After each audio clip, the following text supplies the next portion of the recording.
бидний өдөр тутамдаа хэрэглэдэг e-Mongolia цахим системийг бүгд найрамдах Эстон улсын цахим засаглалын жишээнээр тулгуурлан хөгжүүлсэн байдаг. 1991 онд зөвлөлт холбоот улс задарсны дараа тусгаар тогтнолоо зарласан Эстон улс 2004 онд Европын холбоонд нэгдсэн ба одоо хуучин социалист орнуудыг хөгжлөөрөө манлайлж байна. Түүгээрч зогсохгүй уг орн нь мэдээлэл технологи, цахим засаглалын салбартаа дэлхийд толгой зөхөж байна. Эстон улс нь өдгөө Балтийн соёл, баруун Европ болон Оросын нөлөөг хослуулсан авсаархан бөгөөд ажил хэрэгч, хөдөлмөрч, боловсралтай иргэд бүхий загвар үлгэр жишээж улс болжээ. Авсаархан гэдэг нь Эстон улсын хүн ам 1.3 сая. Газар нутгаараа дэлхийд нутгийн хэмжээгээр 131-т ордог бяцхан орн. Ашигт малтмал үгүй хэдий ч газар нутгийн байршлын хувьд Европод баруун зүүн рүү гарцсан болдог. Ой модоор хөвч бүрхсэн аглаг нутагт аж төрөх ард иргэдэн боловсрал, оюуны хөдөлмөрөөр хөгжинэ гэдгээ ухамсарлаж, түүнийхээ төлөө хөдөлмөрлөж, тархин дахь баялгаа тогтвортой хөгжил болгосон улс.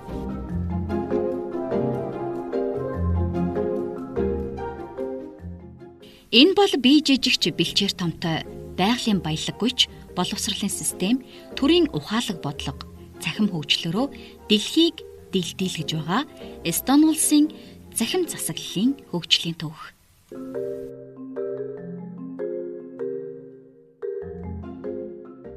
Эстон гэхээр монголчууд Балтийн 3 улсын нэг гэж мэдхээс өөрөөр нэг их сайн мэдэхгүй болов. Зарим нэг нь алдарт Skype платформын үлгийн нутаг гэдгээр нь мэднэ. Энэ улс Эстон улс 2000-ад оны ихэнх үеэс цахим засаглалд шилжсэн бөгөөд сүүлийн 15 жилийн хугацаанд төрийн болон хувийн хвшлийн бүх төрлийн үйлчилгээг иргэдийн дунд бүрэн нэвтрүүлжээ. Ингэхдээ нийтийн цахим боловсролд анхаарч газар нутгаа утасгүй интернет холболт 4G сүлжээгээр завсар зайгүй бүрхэж интернет орчны аюулгүй байдлаа хөөхний нууцын асуудлыг бүрэн шийдснээр хүнд суртлаас ангижирч цаг хэмнэж ухаалаг цахим хэрэглээтэй болсон байна.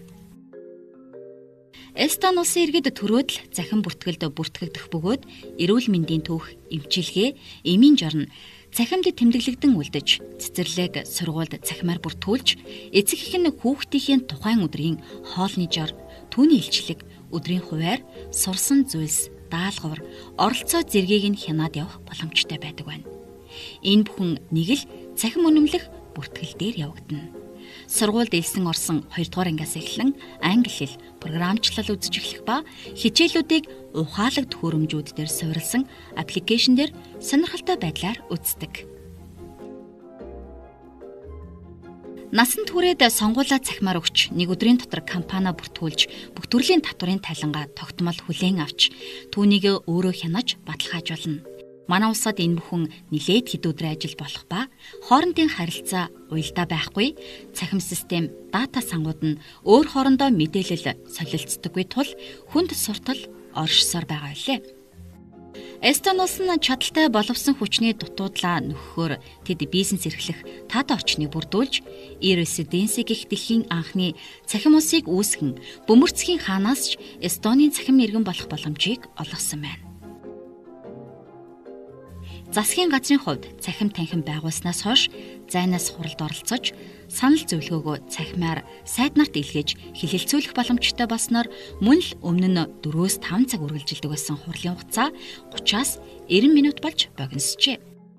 Үл хөдлөх хөрөнгө газар олголтыг цахимаар хийдэг болсон бөгөөд эзэмшиж буй газрын хэмжээ түүнтэй холбогдох мэдээллүүд бүртгэгдснээр газрын маргаан гарах боломжийг бүрэн хаажээ.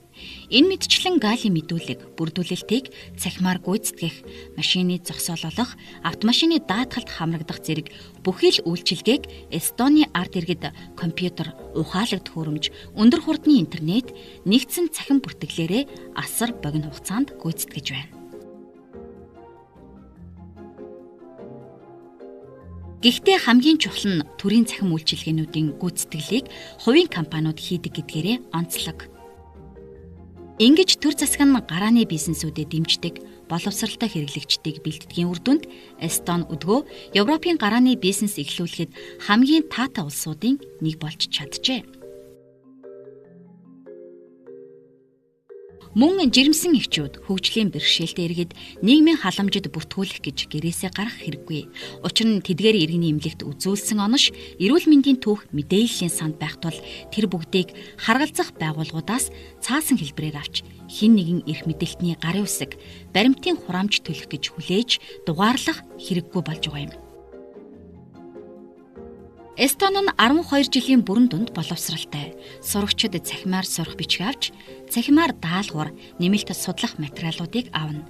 Боловсролын яамнаас улс даяар багш нарт тогтмол сургалт явуулж, цахим хэрэглээг бүрэн нэвтрүүлсэн тул хот хөдөөгийн ялгаа, багш нарын нас, туршлагын ялгаа арилжээ. Сурагчид бага ангиасаа мэдээлэл технологийн хичээл үзэж, хэрэглээний тал дээр бүрэн нэвтэрчээ. Эстон дунд сургуулийн боловсролын үзүүлэлтээрээ Европтой 1-р, дэлхийд Сингапур, Японы дараа 3-р ордог байна. Боловсролын чанар өндөр байгаа нь хэдидэн шалтгаантай. Өмнө нь дурдсан сургуулийн цахим систем бол тэдгээрийн нэг нь. Өөр нэг чухал хэсэг нь боловсролыг тэгш хүртэх боломжийг бүрдүүлсэн байдал юм. Чинээлэг айлын хүүхэд, чинээлэг бус айлын хүүхдэд адилхан нөхцөл боломжийг санал болгодог. Өдрийн хоол, сурах бичиг зэргийг нь улсаас буюу орон нутгийн төсвөөс гаргадаг хэмээж байв. Сурах бичгүүдээ онлайнаар давхар тавих ёстой гэсэн шаардлагыг тавьдаг байна. Дээд боловсролын төлбөрийн хувьд Европ төвд харьцангуй хямд үнэтэй бөгөөд чанарын хувьд дээгүүрт өрсөлдөн.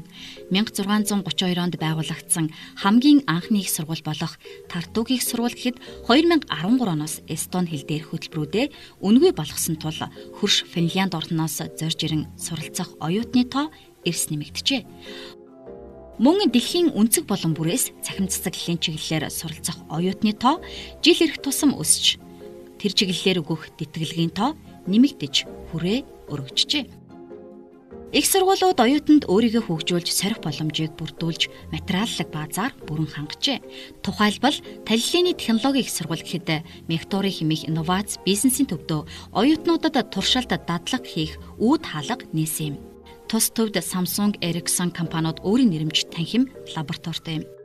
Мекторид Lego робот хөгжүүлэх танхим, дэлгэцээр дамжуулан мэдээлэл өгдөг мэдрэгчтэй ургамлууд, 3D хэвлэлийн лаборатори, хиймэл дагуул бүтээх, өндөр технологийн бүтээгдэхүүн, туршилтууд байхаас гадна уламжлалт модон эдлэлийн мужааны цэгч бий. Мэдээлэл технологийн уралдаан зарлаж, шилдэг санаануудыг санхүүжүүлж урамшуулдаг системтэй. Талиллын их сургуулийн Балтийн кино урлаг сэтгүүл зүйн сургууль мөн л оюутнуудаа авиас чадвар мэдлэгээ өргөжүүлэн хөгжүүлэх тайз студ, Эстонда хамгийн томд тооцогдох дуу бичлэгийн студ зэрэг анги танхим баазыг түрээслэн ашиглах боломж олгожээ. Хоол хүнсний хувьд Эстон улс эрчимжүүлсэн мал аж ахуй, газар тариалангийн урт түүхтэй ард түмэн. Эстончуудын хоолны цэс баялаг, далайн хоол, гахай, үхэр, хоньны мах, төрөл бүрийн шинэхэн ногоо идэхээс гадна зэрлэг хандгай мах зооглоно. Ой дургах мөөгийн улирлаар нутгийн иргэд ажлаа умартан мөөг түүхэнч бий. Түүсэн мөөгөөрөө төрөл бүрийн зоог амттан бэлтэж амтархан хүртэнэ. Сүү цагаан эдэгээ мөн л олон аргаар боловсруулж цөцгийн тус ээдэм бяслаг хийж зочдыг дайлдаг. Цагаан эдийн ач тусыг мэдэх Эстон улсад багангийн сурагчдаа өдөр бүр сүү, өдрийн хоолыг улсаас өгдөг. Эстон улсын засгийн газар парламентын гишүүд өөрсдийн унаагаараа ажилд ирж буцах бөгөөд нэмэлт хамгаалалт авч илүү эрх ямб эдэлдэггүй энгийн төрийн алба хаагчид гэж өөрсдийгөө үздэг.